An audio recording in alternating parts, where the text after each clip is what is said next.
여러분 앞세 이제 대표자가 기도했던 것처럼, 또한 제가 강고 말씀에 기도했던 것처럼요.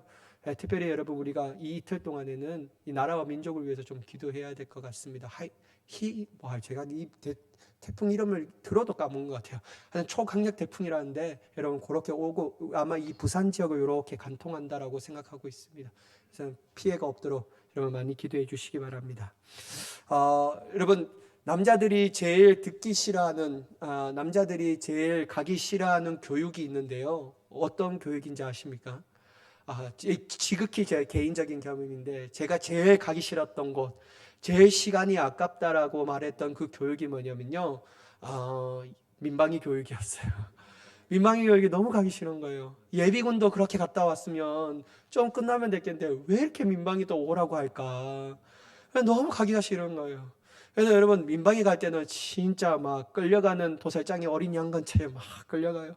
그리고 딱 앉자마자 뭐 하냐면요, 휴대폰을 딱 켜고 아무것도 안 듣습니다. 그냥 강사님이 막 열정적으로 강사 뭐 막 가르치는데요, 저건 나와 상관없는 말이다.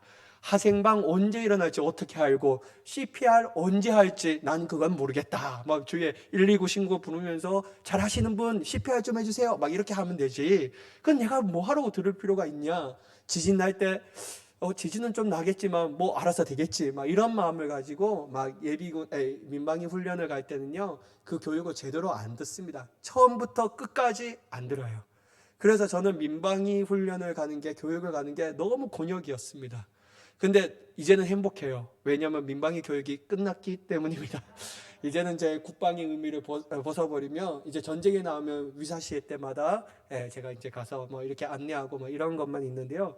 그래서 저는 이 민방위 교육이란 자체가 너무 힘들고 어려웠습니다. 여러분, 교육을 받는다라는 것은 참으로 힘들고요. 어떤 한 사람에 의하여서 그 말을 듣는다라는 자체 또한 강제십이 되지 않는다면 그건 너무나도 힘든 것 중에 하나입니다. 그래서 여러분, 모세는 오늘 이 설계의 주제처럼요, 이 제목처럼 오직 진리를 가르치라 라는 이 말씀처럼요, 이 모세는 진리를 선포했던 자였다라는 것이죠.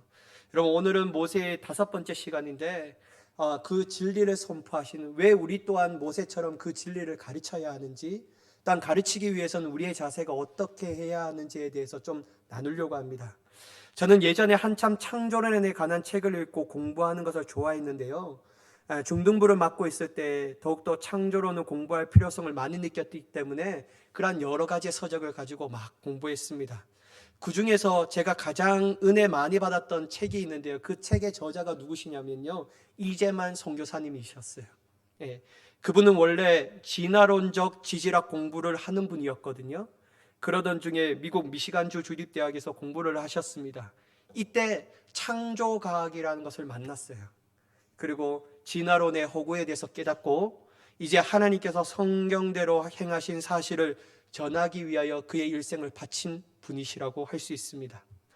이재만 선교사님은 여러 책을 쓰셨는데요, 그 중에 제가 이 책을 보면서 너무 많은 은혜를 받았습니다. 한번 띄워주시겠어요? 타협의 거센 바람이라는 책이 있습니다. 타협의 거센 바람. 여러분 이거 꼭 한번 사보세요. 이거 정말 좋은 책이거든요. 저는 이 책을 보면서 너무 은혜를 받았어요. 그래서 과학적으로도 진화론이 얼마나 허구인지, 창조론이 얼마나 정말 이 과학적으로 부합하는지 그에 대해서 막 얘기하는 책인데요, 이 책 내용을 읽으면서 많은 것을 깨닫고 더욱더 제 마음가운데 태초에 하나님이 천지를 창조하시니라, 이 말씀이 제 마음가운데 확신으로 더욱더 다가왔습니다. 여러분, 물론 이 내용도 너무 좋았지만요, 저의 마음을 강하게 때린 문구가 하나 있었습니다. 그게 뭐냐면요, 우리가 책을 살 때마다 제가 이거 왜 있는지 저 한번 물어보고 싶어요. 이 책을 딱 사면요, 어떻게 되면 이게 중간에 띠 같은 게 있잖아요. 띠 같은 게 그거 꼭 해야 되는지 난 이유를 잘 모르겠어요. 그 띠를 하면 이게 보관하기 위해서 딱 걸리면 다 찢어버리고 이거를 버리기도 애매하고 또한 가지고 있기도 애매한데, 하여튼 요 띠를 보면서 제가 참 많이 은혜를 받는데, 그 띠에 다음과 같은 문구가 쓰여져 있습니다. 뭐가 쓰여져 있냐면요, 진리는 거짓이 아니라 타협으로 무너진다 라는 이 구절이 제 마음 가운데 막 다가온 거예요. 저기 이제 이런 분홍색 같은 이 띠에 보면 진리는 거짓이 아니라 타협으로 무너진다. 그래서 타협하지 않는 신앙, 타협하지 아니하는 창조론, 이것이 가장 신앙인들에게 있어서 가장 중요하다라는 핵심을 가지고 그 책을 풀어갑니다. 저는 오늘 이 현 시대에 주님을 닮아가기를 열망하는 그리스도인들, 예수님의 제자로서 승리하는 삶을 살기를 원하는 그리스도인들의 마음에 새겨야 할 문구가 아닌가라고 생각합니다. 진리는 거짓이 아닌 타협으로 무너진다 라는 이 문구를 우리 그리스도인들이 정말 마음에 새겨야 되지 않을까라고 생각합니다. 오늘날 많은 그리스도인들은 진리를 모르기 때문에 무너진 것이 아니었습니다. 강력한 거짓으로 그들의 영적인 삶이 무너진 것이 아니었죠. 오늘날 많은 그리스도인들이 영적인 삶이 그토록 무기력해진 이유는 거짓 때문이 아니라 진리를 고수하지 않고 자꾸만 적당히 세상의 이론과 타협하고 있기 때문입니다. 세상의 가치관과 적당히 타협하는 신앙을 가지고 있기 때문에 그리스도인들은 많아졌다라고 얘기할지라도 영향력 있는 그리스도인들은 현저하게 줄어들고 있는 이 시대 가운데 살아가고 있다라는 것이죠. 그렇다면 여러분, 진리는 어떠한 국어사전적 의미를 가지고 있을까요? 이 진리는 국어사전적 의미는 다음과 같다라고 합니다. 세 가지로 나눌 수 있는데요. 첫 번째, 참된 이치 또는 참된 도리라고 합니다. 진리를 국어사전적으로 의미로 할 때 참된 이치 또는 참된 진리, 도리. 일단 두 번째, 철학에서 이 진리라는 용어가 사용될 때는요, 명제가 사실에 정확하게 들어맞임 또는 논리의 법칙에 모순되지 아니하는 바른 판단, 형식적 의미로 사회의 법칙에 맞는다는 의미에서 사고의 정당함을 의미하는 단어에 사용할 때 진리라고 합니다. 일단 여러분, 세 번째는 뭐냐면요, 진리는 언제 어디서나 누구든지 승인할 수 있는 보편적인 법칙이나 사실이라고 얘기할 수 있죠. 이러한 의미는 여러분, 우리가 이 국어 사전적으로 세상 사람들이 말하는 이 진리라고 얘기할 수 있고요. 성경은 그러면 이 진리에 대해서 어떻게 얘기하고 있냐? 이 진리는 히브리어로 에메트라는 단어를 사용하고 있습니다. 이 단어는 주로 어떻게 번역되냐면요, 성실하다, 진실하다라는 단어로 번역되고 있어요. 성경에서는 진리를 하나님의 말씀이라고 하는데, 이 시편의 이 말씀을 보면 특별히 여호와의 입에서 나온 말씀은 믿을만하고 신실하고 확실하다라고 시편의 기자가 노래하고 있기 때문에 이 여호와의 말씀이 진리라고 결론 지을 수 있다라는 것이죠. 일단 여러분, 신약에서는 진리를 어떻게 얘기하고 있습니까? 진리는 바로 예수님이라고 얘기하고 있습니다. 내가 곧 길이요 진리요 생명이니 나로 말미암지 않고는 아버지께로 올 자가 없느니라 라고 말할 때, 그때 예수님께서 이 true라고 말하는 이 진리를 자신이라고 얘기하고 있다라는 것이죠. 여러분, 예수님께서 진리라고 말씀하신 이유가 있습니다. 왜냐하면 예수님만이 믿을만하고 신실하신 분이시고 확실한 분이시기 때문에 그 진리이신 예수님을 통하여 아버지 하나님께로 나아가는 유일한 길이라는 것을 우리가 능히 깨닫게 되는 줄 믿습니다. 여러분, 세상은 믿는 우리에게 진리라고 말하며 우리를 미혹하는 거짓과 가짜들이 너무 많음을 보여주고 있습니다. 여러분, 세상이 말하는 진리는요, 너무나도 그럴듯해서요, 이 세상이 말하는 거짓과 진리를 구분하기에 참 어려운 시대에 살아가고 있다는 것이죠.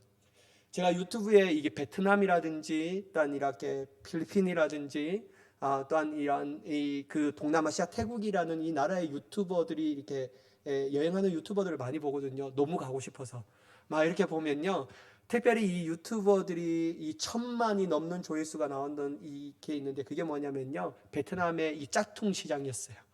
짝퉁 시장인데 갔는데요, 막 너무 높게, 터무니없게 높게 부르면 막 이렇게 가격을 까고 막 이렇게 하잖아요. 깎고 이러는데, 저는 그게 들어온 것이 아니라 여러분, 이 이미테이션도 A급이 있고 S급이 있고 막 B급, C급이 있잖아요. 근데 여러분, 가면 갈수록 S급이 정도 되면요, 구분이 안 돼요. 잘 전문가 또한 구분할 수 없습니다. 요즘은 어떤 거 보여주면 이렇게 딱 블러해서 막 이렇게 가지고 했는데 타지 않는다고 막, 이게 그게 진짜랑 가짜랑 뭐 구별되는지 잘 모르겠지만 이렇게 막 한다라고 얘기해요. 그걸 보면서 느꼈던 게 뭐냐면, 오늘날 거짓이 얼마나 진리랑 비슷하게 만들어지는지, 참 그리스도인들이 넘어가기 쉬운 시대에 살아가고 있구나라는 생각이 많이 들었습니다. 그러므로 여러분, 우리는 영적인 분별력을 가지고 오직 진리인 하나님의 말씀 가운데 굳게 서야 될 줄 믿습니다. 또한 진리이신 예수님만을 신뢰하며 믿음으로 끝까지 주님을 따르는 삶을 살아가는 우리가 돼야 될 줄 믿습니다. 그렇다면 여러분, 우리는 자신이 진리를 알고 믿고 따르는 것만 중요하고 우리가 할 수 있는 것이 이것이 다다라고 얘기할 수 있을까요? 진리 내가 알고 믿고 따르는 것, 여기까지 우리의 의무와 책무가 끝나는 것이고 더 이상 필요한 것이 없어 라고 말할 수 있을까요? 그렇지 않다라는 거예요. 여러분, 우리가 만약 자신이 진리를 알고 믿고 따르는 삶을 산다라면요, 그것 또한 못지않게 중요한 것이 있습니다. 뭐냐면요, 우리의 자녀들에게 부지런히 그 진리를 가르쳐야 한다라는 거예요. 또한 다음 세대들에게 그 진리를 전하는 삶을 살아가야 한다라는 것이죠. 왜냐하면 하나님께서는 진리를 자녀들에게 가르치는 삶, 또한 진리를 다음 세대들에게 전하는 삶, 진리를 사랑하는 내 관계되는 모든 사람들에게 가르쳐야 되고 전하는 삶을 바로 우리에게 맡겨주신 책무와 의무로 여기시기 때문입니다. 여러분, 우리는 몇 주간에 계속 걸쳐서 보고 있는 모세는 자기만이 알고 있는 진리를 알고 믿고 따르는 것에 그치는 것이 아니었습니다. 그는 이 진리를 이스라엘 백성들에게 부지런히 가르쳤을 뿐만 아니라 그들 또한 그들이 자녀들에게 이 진리를 가르치라고 분명하게 명령하고 있다는 것이죠. 여러분, 1절의 말씀을 같이 보도록 하겠습니다. 제가 봉독하겠습니다. 이는 곧 너희의 하나님 여호와께서 너희에게 가르치라고 명하신 명령과 규례와 법도라. 너희가 건너가서 차지할 땅에서 행할 것이니. 여러분, 모세는 회중을 모아서 설교하는데요, 특별히 하나님께서 모세에게 주신 말씀을 가지고 백성들에게 설교의 형태를 가지고 가르칩니다. 이것을 볼 때 여러분, 하나님께서도 모세에게 말씀을 주실 때 모세 너에게 국한된 말씀 넌 들었지? 이게 끝이야 라고 말하는 것이 아니라 하나님의 말씀을 받은 모세에게도 그 말씀을 받은 대로 이스라엘 백성들에게 전해야 할 책무가 있다는 사실을 분명하게 언급하고 있다는 것이죠. 그래서 모세는 1절에 분명하게 말씀하고 계십니다. 너희의 하나님 여호와께서 너희에게 가르치라고 명령하신 명령과 규례와 법도라 라고 말하면서 주님의 뜻을 전하고 있습니다. 하나님께서는 단지 모세의 자신의 삶 가운데 그가 진린 말씀을, 하나님의 말씀을 받고 순종함을 통해서 그의 삶만이 복된 인생으로 마치는 것을 원하지 않았다라는 것이죠. 하나님이 선택한 이스라엘 민족도 하나님의 가르침을 받아, 진리로 가르침을 받아 그들이 하나님 앞에 복을 받고 하나님의 뜻 가운데서 영원토록 살기를 원하셨다라는 거예요. 그래서 모세는 그 하나님의 의도와 뜻을 알았기 때문에 하나님의 말씀을 받은 대로 그 진리를 이 백성들에게 선포하고 있었습니다. 그렇다면 여러분, 우리 또한 단지 하나님의 말씀을 자신의 개인적이 대하여 국한적으로 알고 보고 믿고 따르는 삶에서 그치지 않는 모세의 모습을 통해서 우리 또한 하나님께서 우리에게 맡겨주신 자녀들과 다음 세대들에게 분명하게 가르쳐야 하는 거예요. 그건 여러분 우리의 책임입니다. 우리의 책임이라는 거예요.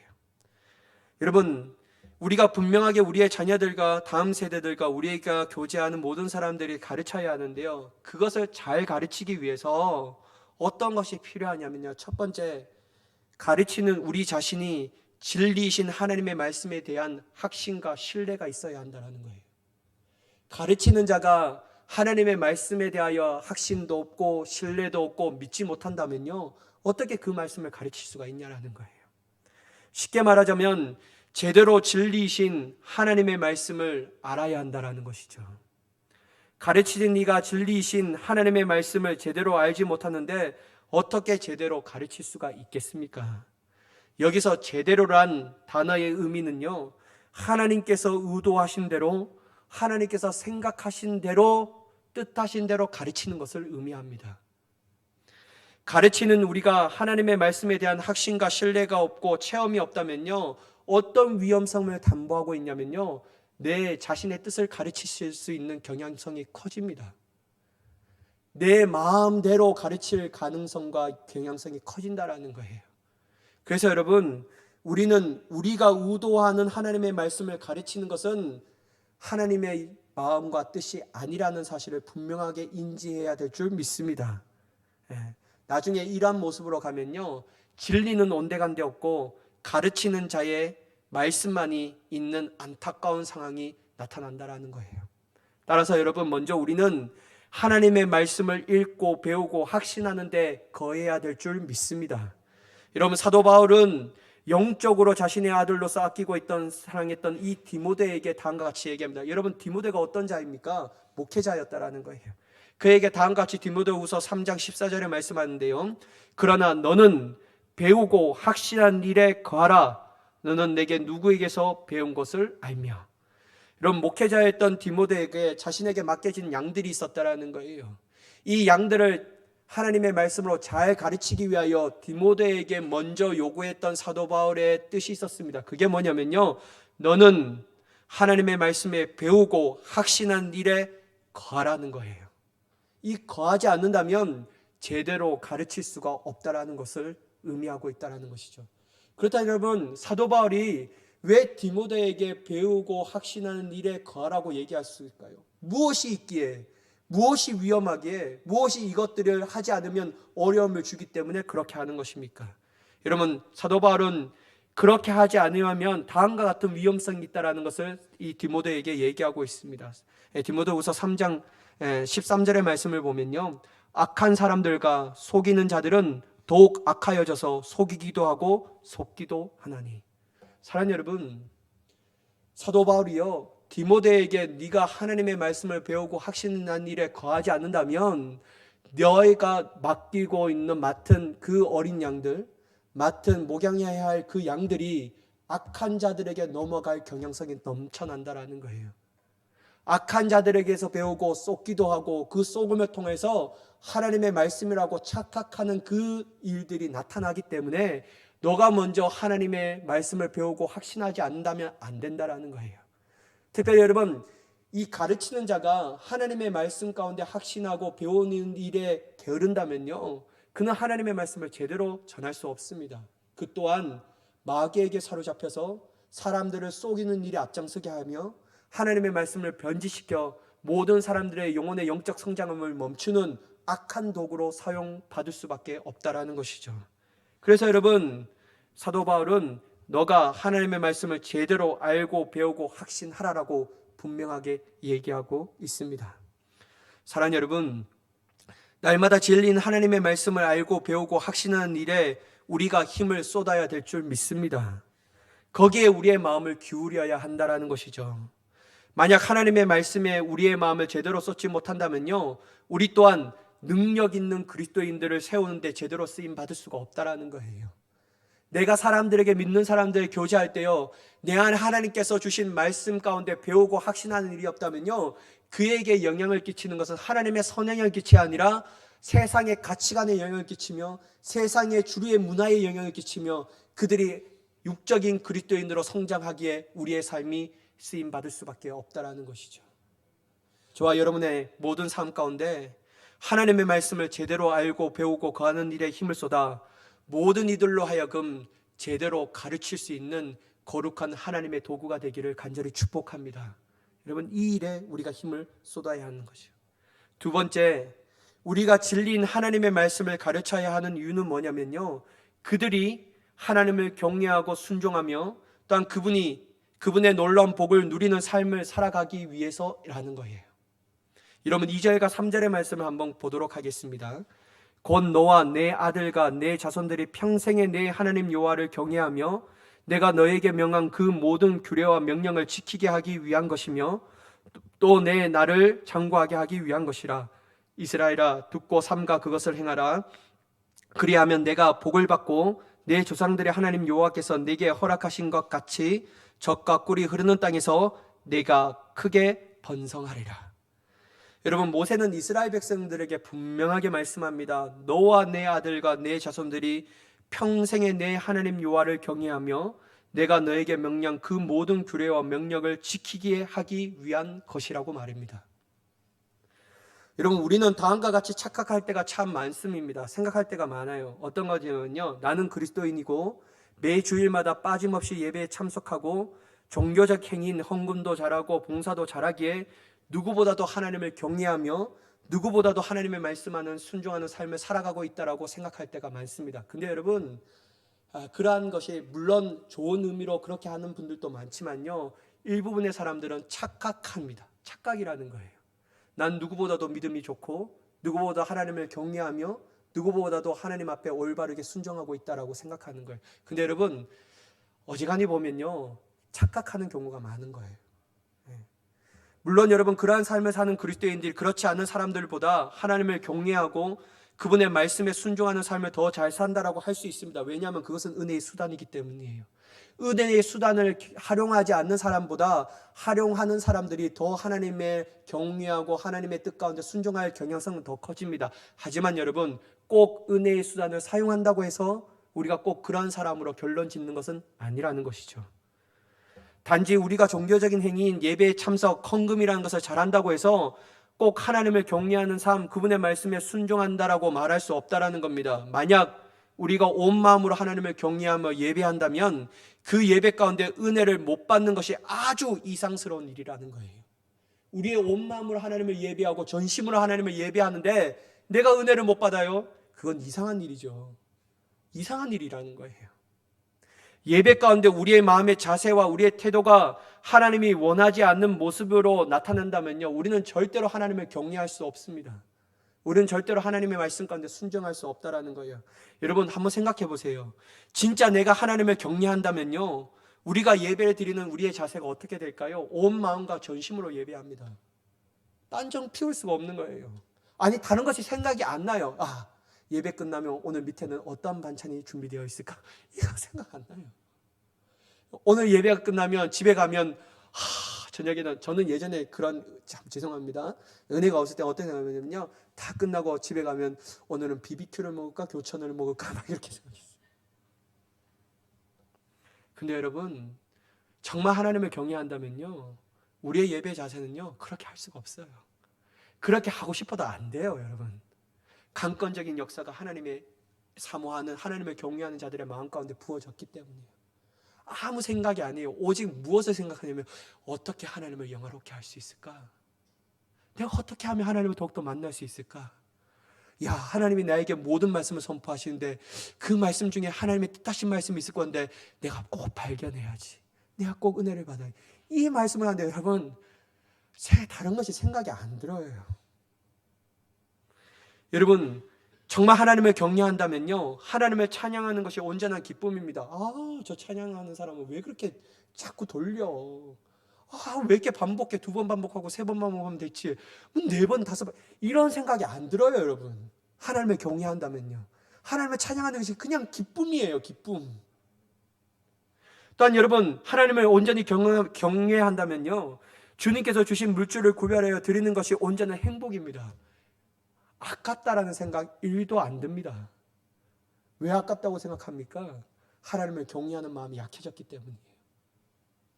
또한 여러분, 하나님을 경외하는 삶을 산다면요, 경외하는 마음을 든다면요, 생명의 말씀을 듣게 하여서 우리로 하여금 어떠한 일들이 일어나면 영적으로 결단하게 되는 거예요. 내가 그렇게 살아야 되겠다. 왜냐하면 내가 경외하는 전능하신 하나님께서 나에게 그렇게 원하시는구나. 이것 깨닫기 때문에요, 그렇게 사는 겁니다. 여러분, 이렇게 하나님을 경외하는 삶을 산다면요, 자연적으로 그들의 삶 가운데 하나님의 말씀 가운데 어떠한 모습이 나타날까요? 순종하는 삶을 살아가는 것이죠. 순종하는 삶을 살 수밖에 없어요. 여러분, 이러한 삶을 사는데 내가 순종하는 하나님의 말씀 가운데 순종하는 삶을 살지 못해요. 그건 말도 안 되는 거예요. 논리적 비약입니다. 그건 말이 안 되는 거예요. 여러분, 하나님을 경외하는데 그분의 말씀에 불순종하는 것은 정말 말도 되지 않는 말이에요. 왜냐하면 여러분, 하나님의 말씀에 순종한다는 자체가 하나님을 자신의 하나님으로 인정하며 자신의 주인이시오, 자신의 왕이시오, 하나님은 나와 다른 존재이시다라고 믿고 있는 믿음의 내용이기 때문입니다. 그래서 여러분, 그렇게 달라질 수밖에 없는 거예요. 그러므로 여러분, 하나님을 경외하는 삶은 반드시 순종하는 삶으로 연결되어질 수밖에 없는 줄 믿습니다. 그러면 여러분, 우리가 왜 진리를 가르쳐야 되냐면요, 내가 하나님을 잘 경외하기 위해서, 또한 내 자녀들이 하나님을 잘 경외하기 위해서, 또한 내가 만나는 모든 다음 세대들이 하나님을 잘 경외하기 위해서. 하나님을 잘 경외하는 삶은 죄를 짓고 패배하는 인생이 아니라 순종함을 통하여 하나님의 주신 은혜의 복을 누리는 삶을 살아가기 위해서라는 거예요. 왜냐하면 여러분 한번 보세요.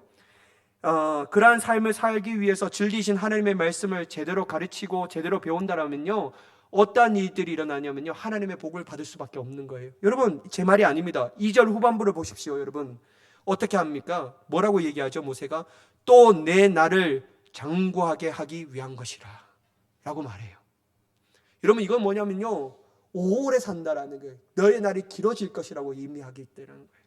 또한 여러분 3절의 말씀을 보면요, 그리하면 내가 복을 받고 젖과 꿀이 흐르는 땅에서 내가 크게 번성하리라. 여러분, 하나님을 경외하고 순종하는 삶을 산다면 어떻게 된다고요? 하나님이 이와 같이 복을 주신다라는 거예요. 여러분, 우리 복 너무 좋아하지 않습니까? 복 받고 싶은 사람은 다 있고 복 받기 싫은 사람이 어디에 있겠습니까? 근데 여러분, 하나님의 복을 받기 위해서는요, 하나님을 경외하고 순종하는 삶을 살아야 합니다. 근데 여러분, 이걸 잘하기 위해서는 어떻게 해야 되냐면요, 날마다 우리의 자신 또한 진리의 가르침을 받아야 한다는 거예요. 그리고 또한 내 자녀들이 그러한 삶을 살아가기 위해서는요, 정말 내 다음 세대들이, 우리 교회의 다음 세대들이 그러한 삶을 살기 위해서, 그러한 복을 받기 위해서는요, 특별히 여러분, 우리가 온 힘을 기울여서 그 진리의 하나님의 말씀을 가르쳐야 하는 거예요. 그렇지 않고서는요, 하나님의 복을 받을 수가 없는 거예요. 따라서 여러분, 모세 또한 이러한 하나님의 놀라운 복을 받기 위해서라도 그는 이스라엘 백성들에게 진리신 하나님의 말씀을 제대로 가르칠 수밖에 없었다는 거예요. 이것 빼고 요것 빼고, 내가 이렇게 전하면 사람들의 마음이 좀 부담감을 주고 거북스러우니까 이건 내가 보기에는 너무 거북스러운데 이것 좀 빼고 그냥 온순하게 전해야지, 이렇게 하지 않았어요. 모세는 하나님의 진리의 말씀은 더하지도 않고 빼지도 않고 그대로 전하였다라는 거예요. 사랑하는 여러분, 우리는 분명히 보아야 합니다. 모세는 그 시대에 유행하는 이론과 가치관, 성공하기 쉬운 삶의 방법과 법칙을 가르치지 않았습니다. 자신의 삶의 노하우, 인생의 경험에 대해서 가르치지 않았다라는 거예요. 그는 오직 진리신 하나님의 말씀만을 가르치고 전한 줄 믿으시기 바랍니다. 오직 그가 전하는 것은 하나님의 말씀이에요. 왜냐하면 그 말씀만이 오직 진리시기 때문에. 이것을 볼 때 모세는 분명히 알았어요. 하나님의 말씀대로 사는 삶이 오직 하나님의 위대한 복을 받을 수밖에 없는 비결이라는 것을 말이에요. 따라서 여러분, 우리 또한 우리의 자녀들이, 우리가 사랑하는 사람들이 이 땅에서 번영하고 행복한 삶을 살기 위해서라도 부지런히 가르쳐야 합니다. 안 가르치면 안 돼요. 어떤 것을 가르쳐야 될까요? 여러분, 세상에 성공하는 7가지 법칙, 이런 거 말고요. 처세술 말고요. 사람들이 말하는 성공하는 방법, 그러한 세상의 가치관 말고요. 오직 진리이신 하나님의 말씀요. 그 말씀을 내 자녀들에게, 내가 사랑하는 사람들에게, 특별히 여러분 우리 교회 다음 세대들에게 힘을 쏟아서 가르치는 자가 돼야 될 줄 믿습니다. 그럴 때 여러분 복을 받을 수 있는 거예요. 여러분, 우리가 복을 받을 수밖에 없는 이유가 뭐냐면요, 하나님의 말씀에는 인생이 살아가는 지혜와 법칙이 있기 때문입니다. 지혜가 있다라는 거예요. 지혜가. 하나님의 말씀에는 여러분 불가능을 가능하게 하시는 하나님의 능력이 있기 때문에 우리는 복을 받을 수밖에 없다라는 거예요. 오직 하나님의 말씀만이 영원한 생명을 얻을 수 있는 유일한 길을 알려주고 있기 때문에 그 말씀대로 갈 때 우리에게 가장 좋은 복, 영원한 생명을 얻을 수 있는 복을 받는 줄 믿습니다. 그래서 여러분, 진리의 말씀만을 가르쳐야 될 줄 믿습니다. 세 번째, 여러분, 우리가 진리를 가르쳐야 할 진리의 하나님의 말씀은요, 무엇을 내용을 가르쳐야 되냐면요, 어떤 내용을 가르쳐야 되냐면요, 바로 전인격적으로 오직 유일한 하나님만을 사랑하라고 가르쳐야 합니다. 다른 거 가르치지 마세요, 여러분. 이게 가장 중요해요. 전인격적으로 하나님을 사랑하라. 이걸 가르쳐야 돼요. 여러분, 4절과 5절의 말씀 한번 보도록 하겠습니다. 4절 5절에 모세는 다음과 같이 이스라엘 백성들에게 얘기하는데, 이스라엘아 들으라. 우리 하나님 여호와는 오직 유일한 여호와시니 너는 마음을 다하고 뜻을 다하고 힘을 다하여 내 하나님 여호와를 사랑하라. 여러분, 이를 직역하면, 여러분 4절의 말씀을 히브리어 원문으로 보면 무엇으로 시작하면 명령어로 시작합니다. 우리가 잘 아는 쉐마라는 이 단어로 시작한다라는 거예요. 이스라엘이 들어야 할 것은 오직 하나님은 유일한 한 여호와시다라고 말하는 거예요. 여러분, 이를 직역하면 여호와 우리 하나님은 한 여호와이시다라는 것을 의미하는 거예요. 여러분, 고대 군동 사이에 있던 어떤 문화가 있습니까? 다신론이 있었다라는 거예요.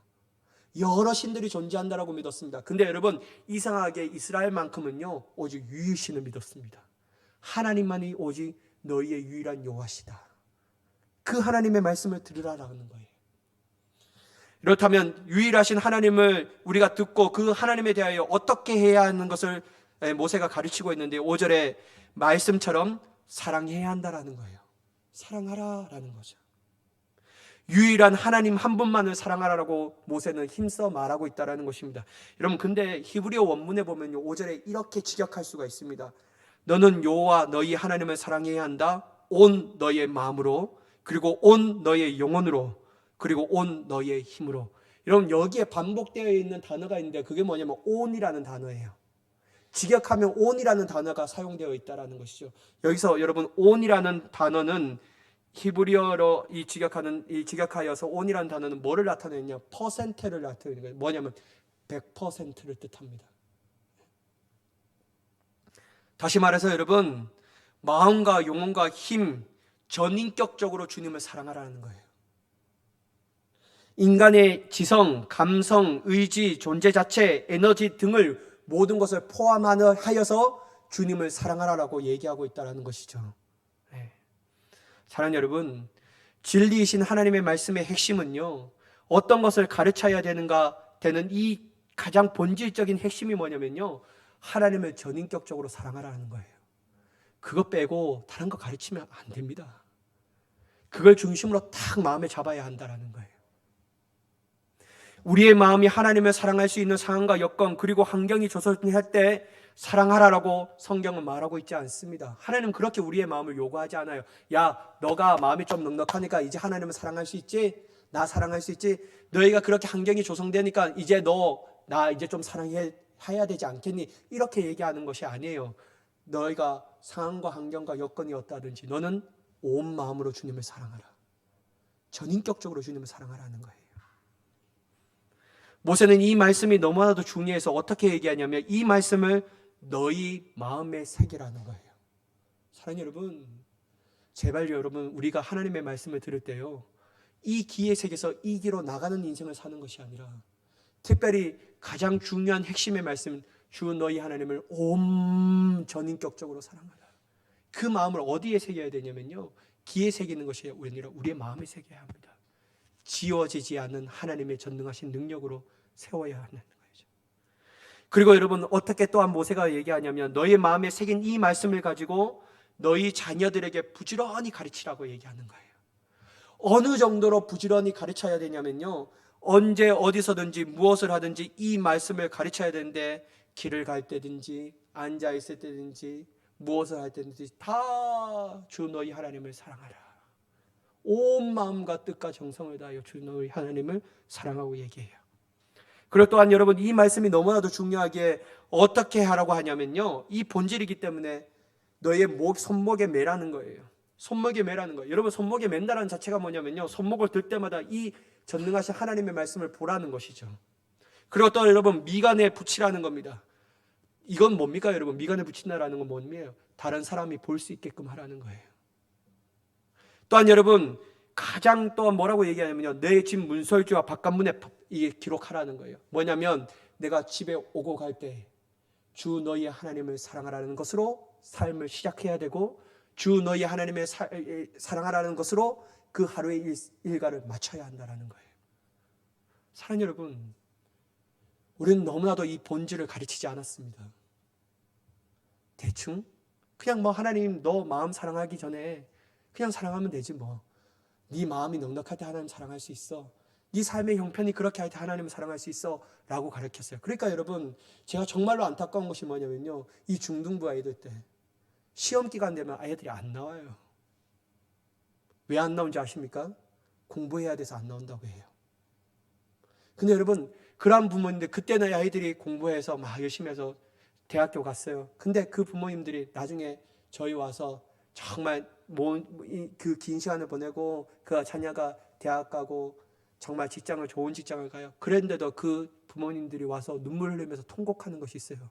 목사님, 제가 착각했어요. 내가 그것을 안 가르치고 세상의 것을 가르치고 세상에 성공하는 방법을 유일한 방법이라고 얘기하니까 그 아이들이 좋은 대학 가고 좋은 직장 갔는데 예수님 떠났다고 피를 눈물을 흘리면서 그렇게 얘기하더라고요. 사랑하는 여러분, 가르쳐야 합니다. 안 늦었어요. 여러분, 지금이라도 가르쳐야 돼요. 장성한 자녀더라도 가르쳐야 돼요. 어린 자녀더라도 가르쳐야 됩니다. 갓난아기 내 뱃속에 있는 자녀들에게도 가르쳐야 됩니다. 주 너희 하나님을 사랑하라. 어떻게 해요? 전인격적으로 주의 하나님을 사랑해야 한다. 이거 가르쳐야 됩니다. 이게 여러분 진리의 말씀의 핵심이라는 거예요. 이거 가르치지 않는다면요, 그 아이들이 세상에 성공하고 세상의 모든 복을 누릴지 모르지만 여러분, 주님을 떠나가는 것은 시간 문제입니다. 시간 문제라는 거예요. 여러분, 예수님 또한 이 말씀이 가장 진리이시고 이 하나님의 말씀이, 이 말씀이 가장 중요한 본질이라고 보았습니다. 그래서 여러분, 주님께서 다음과 같이 말씀하셨어요. 어느 날 예수님을 시험하러 온 율법사가 있었습니다. 그는 예수님께 다음과 같은 질문을 합니다. 선생님, 율법 중에 어느 계명이 가장 큽니까? 라고 질문하는 거예요. 이때 예수님께서 그에게 다음과 같이 말씀하십니다. 마태복음 22장 37절과 38절 말씀인데요, 예수께서 이르시되 내 마음을 다하고 목숨을 다하고 뜻을 다하여 주 너희 하나님을 사랑하라 하셨으니 이것이 크고 첫째 되는 계명이요. 사랑하는 여러분, 예수님이 이 말씀이 가장 중요한데 우리가 무엇이 간데 다른 말씀이 중요하다고 얘기할 수가 있겠습니까? 모세 또한 가나안 땅을 앞두고 있는 이 이스라엘 백성들에게 가장 중요하게 여기는 진리의 말씀이 주 너희 하나님을 사랑하되, 힘이 있을 때만 주 하나님을 사랑하지 말고 넉넉할 때만 주 하나님을 사랑하지 말고 사랑할 수 있는 여건과 환경이 되었기 때문에 사랑하는 것이 아니라 어떠한 형편이든지 무슨 상황이든지 너의 감정이 어떠하든지 주 너희 하나님을 사랑하는 것이 가장 큰 것이다. 이 중요한 본질을 잊지 말아라 라고 말하는 거예요. 사랑하는 여러분, 다시 한번 우리는 이 하나님의 중요한 말씀의 본질을 우리 마음 가운데 새겨야 합니다. 또한 자녀들에게 부지런히 가르쳐야 되는 거예요. 하나님을 사랑하는 것, 그것도 99.9%만 사랑하는 것이 그러서는 안 돼요. 전인격적으로 주님은 온 마음 100%를 기울여 주 하나님을 사랑하라고 권면해야 될 줄 믿습니다.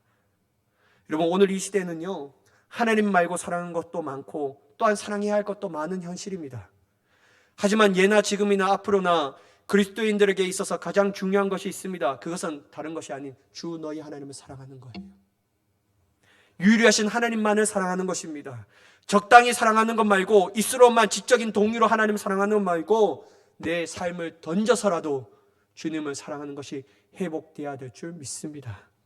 이 진리를 우리의 가정과 사랑하는 모든 사람들에게 전할 수 있는 자가 되기를 예수님의 이름으로 간절히 축복합니다.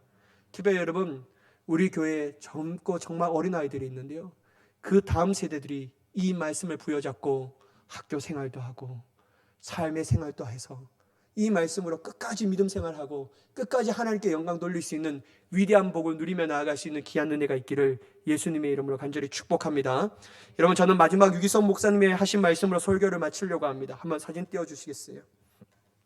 제가 밴드에도 이것이 제 프로필 사진입니다. 밴드 여러 가지 있지만 부산 동지방의 이 프로필 밴드 사진인데요, 어떤 말씀을 보고 제가 충격을 받으면요, 이 유기성 목사님이 다음과 같이 말씀하십니다. 그들이 하나님의 진리를 말했기 때문에 다음 세대를 빼앗긴 것이 아니라 침묵했기 때문에 다음 세대를 다 잃어버렸습니다.